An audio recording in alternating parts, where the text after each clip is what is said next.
मित्रों, आज हम बात करेंगे भगत सिंह के बारे में।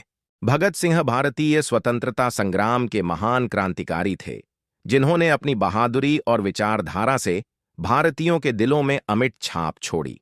उनका जीवन न केवल एक प्रेरणा है, बल्कि उनके बलिदान ने ब्रिटिश साम्राज्य के खिलाफ लड़ाई में एक नई ऊर्जा का संचार किया। भगत सिंह की कहानी केवल उनके व्यक्तिगत साहस और संघर्ष की नहीं, बल्कि समग्र भारतीय स्वतंत्रता संग्राम की एक महत्वपूर्ण कड़ी है। उनका जीवन कई विरोधाभासों से भरा था, लेकिन उनके दृष्टिकोण और देश प्रेम की भावना ने उन्हें भारतीय इतिहास के सबसे प्रभावशाली नायकों में से एक बना दिया।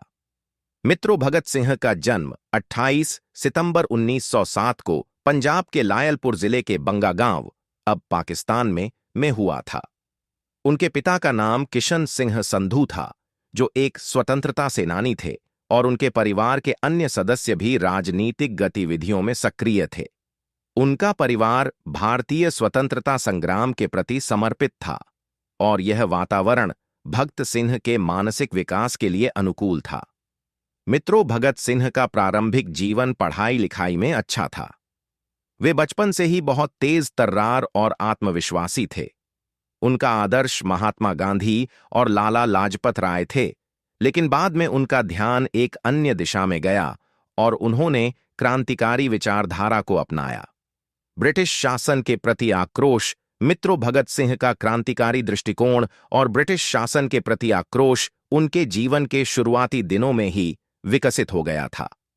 1907 में जब वे केवल 10 वर्ष के थे, तब उन्होंने भारतीय स्वतंत्रता संग्राम की पहली प्रमुख घटना जालियनवाला बाग हत्याकांड के बारे में सुना।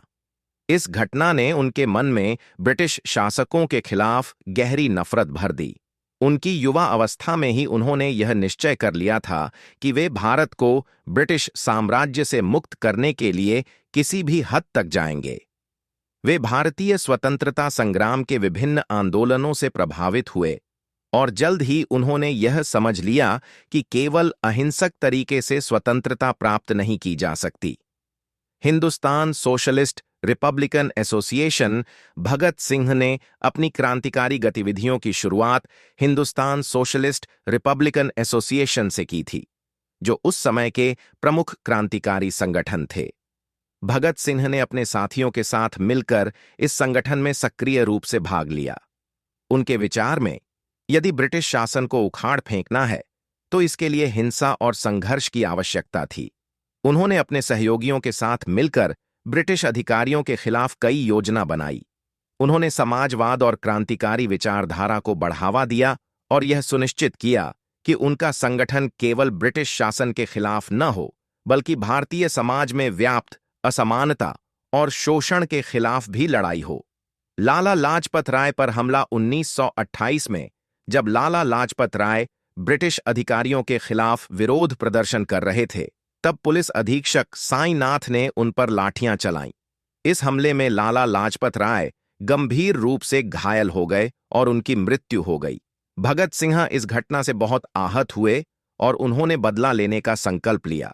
भगत सिंह और उनके साथी बटुकेश्वर दत्त ने लाला लाजपत राय की हत्या का बदला लेने के लिए जॉन साइमन, एक ब्रिटिश पुलिस अधिकारी, पर हमला करने की योजना बनाई। 17 दिसंबर 1928 को भगत सिंह और बटुकेश्वर दत्त ने दिल्ली के सेंट्रल असेंबली हॉल में बम फेंका, लेकिन उनका उद्देश्य किसी को मारना नहीं था, बल्कि ब्रिटिश शासन के खिलाफ विरोध को प्रकट करना था। इस घटना के बाद वे गिरफ्तारी दे दी, लेकिन उनका विश्वास और साहस अभी भी प्रबल था। मुकदमा और फांसी। भगत सिंह, राजगुरु और सुखदेव को बम विस्फोट के बाद गिरफ्तार कर लिया गया। उन पर कई आरोप लगाए गए, जिनमें ब्रिटिश अधिकारियों की हत्या का आरोप भी था। इन तीनों को ट्रायल के दौरान स्वतंत्रता संग्राम के सच्चे नायक के रूप में प्रस्तुत किया गया। भगत सिंह का मुकदमा राष्ट्रीय और अंतर्राष्ट्रीय स्तर पर चर्चा का विषय बन गया। उन्होंने कोर्ट में अपनी बात रखते हुए कहा कि उनका उद्देश्य सिर्फ अंग्रेजों को हराना नहीं था, बल्कि वे भारतीय समाज में क्रांतिकारी परिवर्तन चाहते थे। उन्होंने अपने विचारों को प्रमुख रूप से रखा और पूरी दुनिया के सामने अपने दृष्टिकोण को रखा।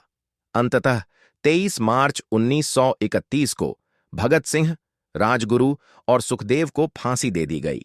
इन तीनों के बलिदान ने भारतीय स्वतंत्रता संग्राम को नई दिशा दी। उनके बलिदान ने स्वतंत्रता संग्राम के अन्य क्रांतिकारियों को प्रेरित किया और देश भर में स्वतंत्रता संग्राम की ज्वाला को और अधिक प्रज्वलित किया। भगत सिंह की विचारधारा। भगत सिंह के विचार केवल ब्रिटिश शासन को उखाड़ फेंकने तक सीमित नहीं थे।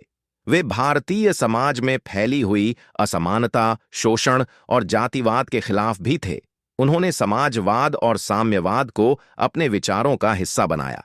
उनका मानना था कि स्वतंत्रता प्राप्ति के बाद भारत को एक सशक्त और समान समाज की आवश्यकता थी, जहां हर नागरिक को समान अवसर मिले। वे मानते थे कि केवल राजनीतिक स्वतंत्रता पर्याप्त नहीं है, समाज में सामाजिक और आर्थिक स्वतंत्रता की भी आवश्यकता है। उन्होंने अपने लेखों और भाषणों में बार बार इस बात का उल्लेख किया कि केवल ब्रिटिश शासन को उखाड़ फेंकने से भारत का कल्याण नहीं होगा, बल्कि इसके लिए समाज में एक क्रांतिकारी बदलाव लाना होगा। भगत सिंह का प्रभाव। भगत सिंह का जीवन और उनकी विचारधारा आज भी भारतीय युवाओं को प्रेरित करती है। उनका आदर्श स्वतंत्रता, समानता और न्याय के प्रति था। उनके संघर्ष और बलिदान ने भारतीय स्वतंत्रता संग्राम को एक नया दिशा दी और उनके विचारों ने एक नई पीढ़ी को जागरूक किया। उनका योगदान न केवल भारतीय स्वतंत्रता संग्राम में, बल्कि भारतीय समाज के पुनर्निर्माण में भी महत्वपूर्ण था।